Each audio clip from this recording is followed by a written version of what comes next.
Hey, and welcome to the Resilience Movement podcast. I'm your host, Donna, and I'm excited to be here. It has been a few weeks since my last podcast.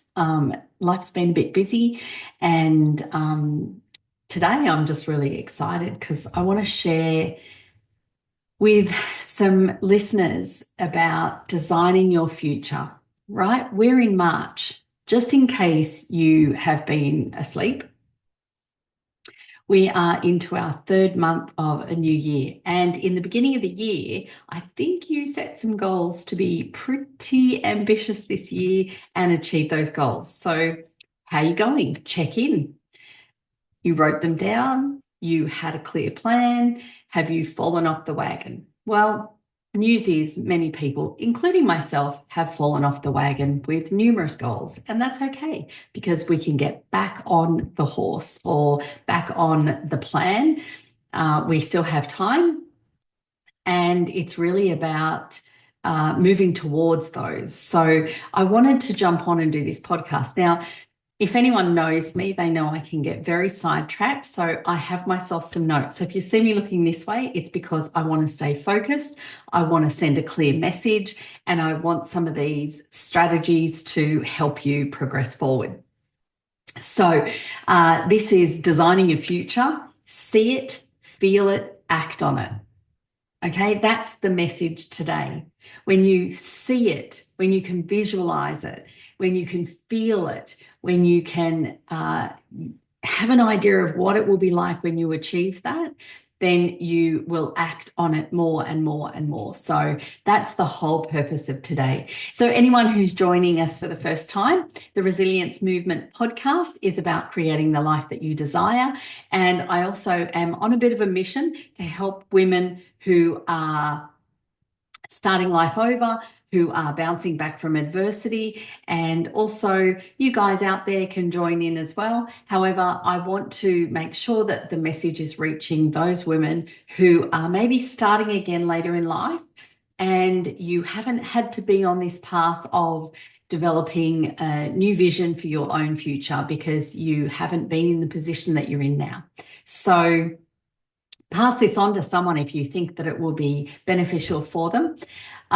So let's get started. Now, because you're here, if you are listening to this right now, I want you to think about whether you are looking towards your future or you're still stuck in your past. If you're looking at the past, that will keep you stuck. There's really, really clear evidence on when we look at the past, we sit in the past, we actually feel the past, our brain actually doesn't recognize whether it's current or it is in the past. You feel what you feel. And if you want to test that theory, think about something that really excited you. Take a minute to go, okay, here's something that really excited me.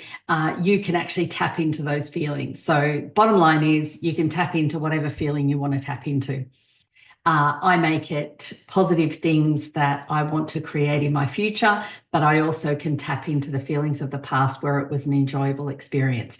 Those not so enjoyable experiences we don't want to tap into too much. Maybe just as a reminder.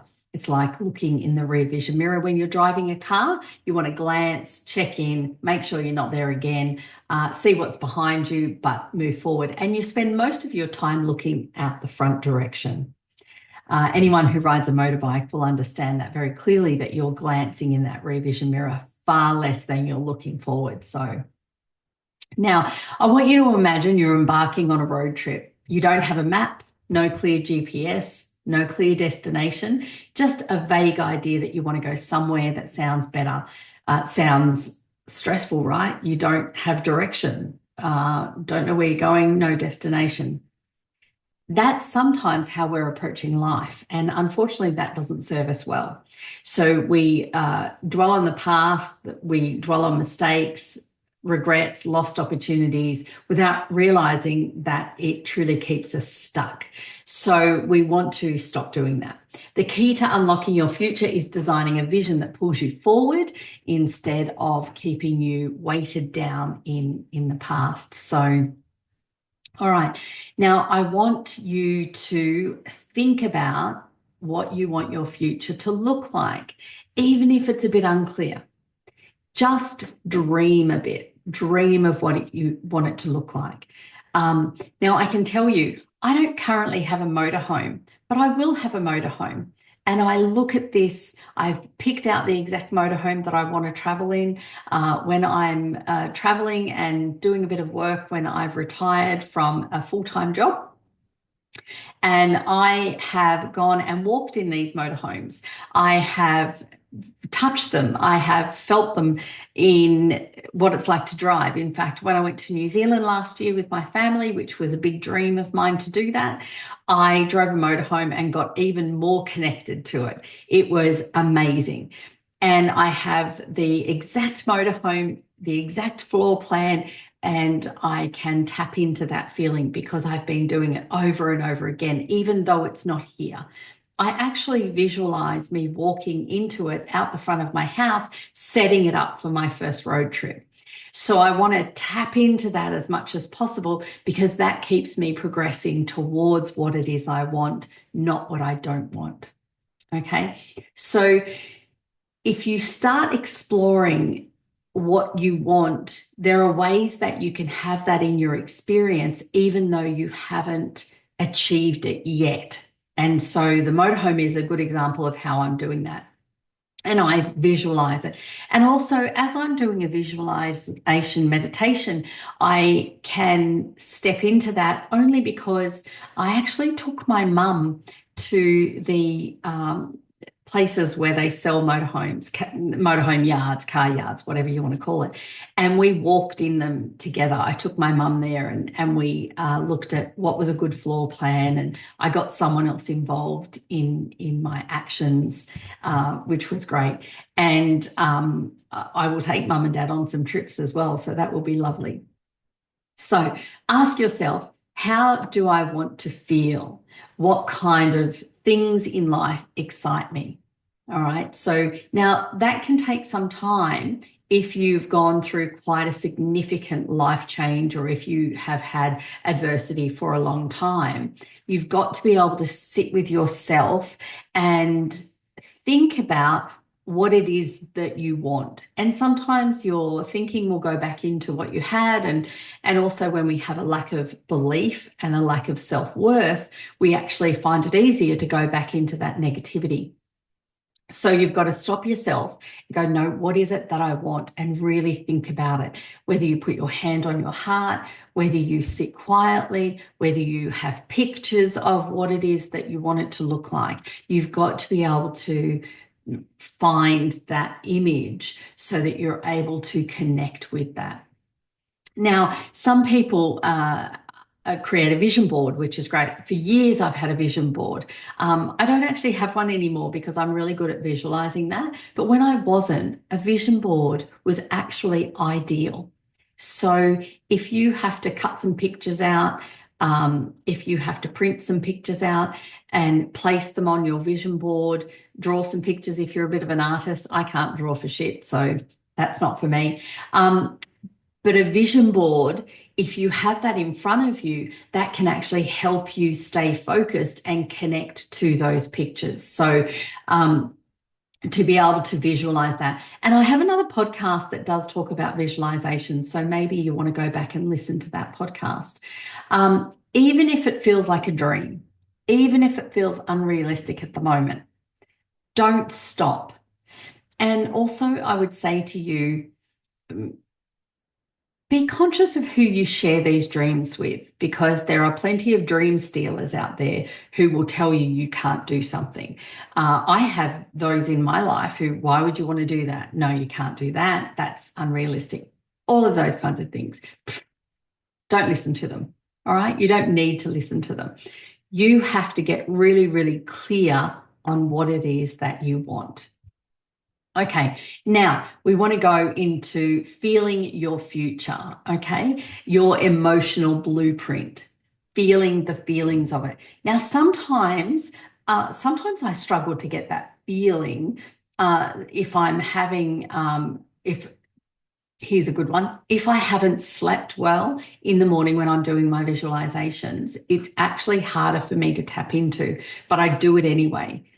Okay. And you feel the feelings. You want to get an emotional blueprint of what it feels like. And I can tell you, when I sit there and visualize myself walking into my motorhome, where it's parked, how it's parked, the direction it's parked, I walk in there and I already have the comforter cover for the bed. I already have it. It's sitting in my cupboard. I know I already have the towels that I'm going to put into the motorhome. I have things. Now, that's what works for me, because these are things, they were already in my house, but they're specifically going to be for this motorhome. And I'll collect things along the way. Now, this was no different. This is the strategy that I used back in 2012 when I trekked Kokoda. I would buy something every fortnight. I would buy something towards my trek, whether it was when I bought my boots 6 months out so I could wear my boots in, whether I bought the plate and the cup and the spoon and so forth that I needed to pack in my backpack.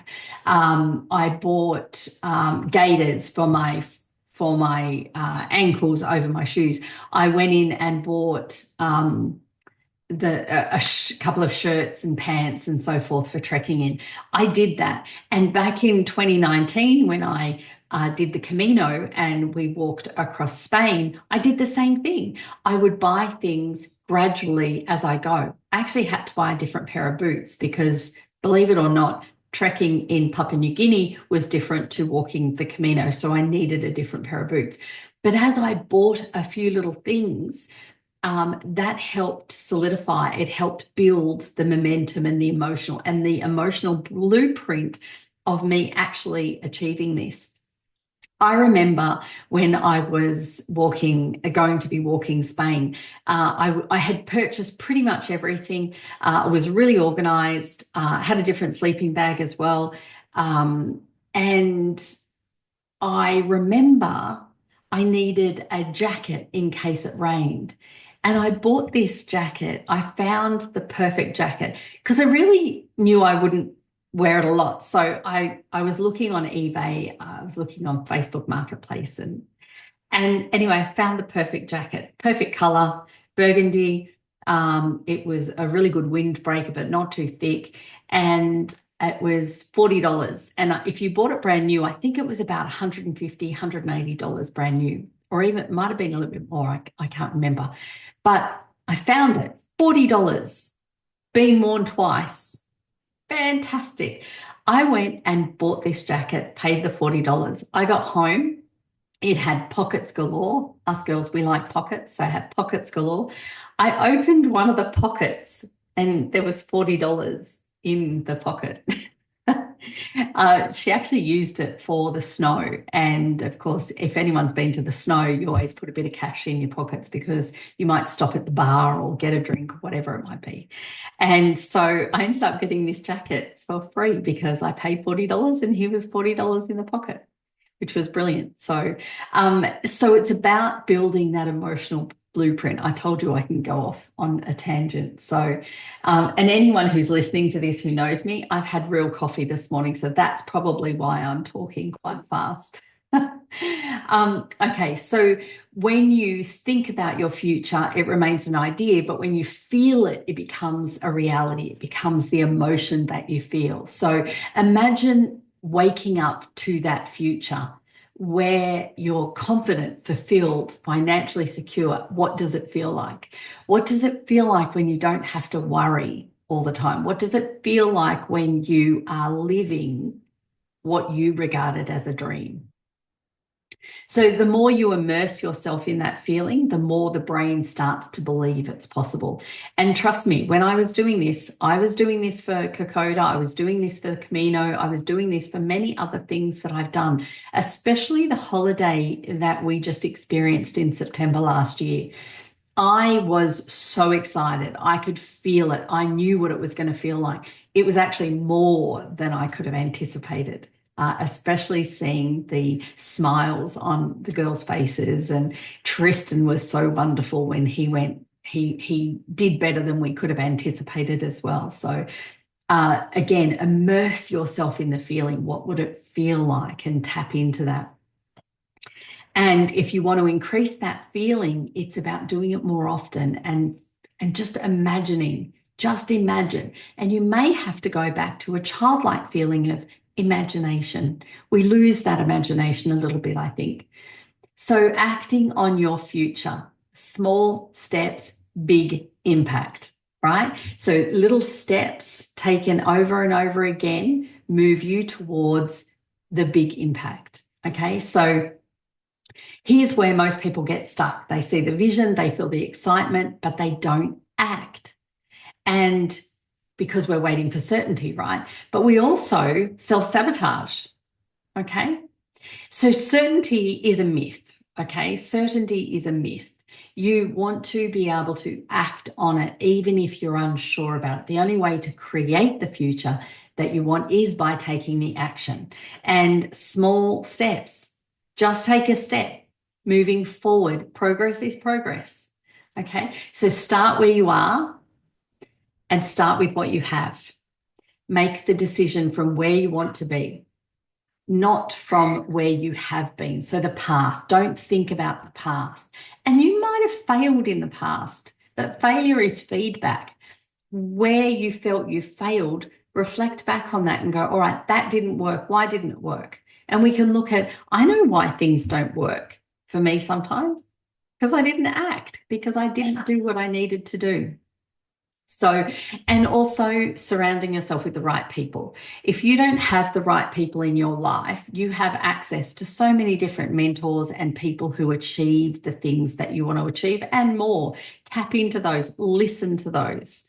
If you're listening to this podcast, find another podcast too that's going to support you. All right. Every action, no matter how small, moves you closer to the future that you desire. Okay, now let me just give you some final words. You hold the pen. The past is a chapter. It's not the whole book. I know that sounds cliche, but it's so true. Okay, when you write a new chapter, you're writing what you want it to look like, and then you start living it. So you have behaviors that you do that lead you towards your future.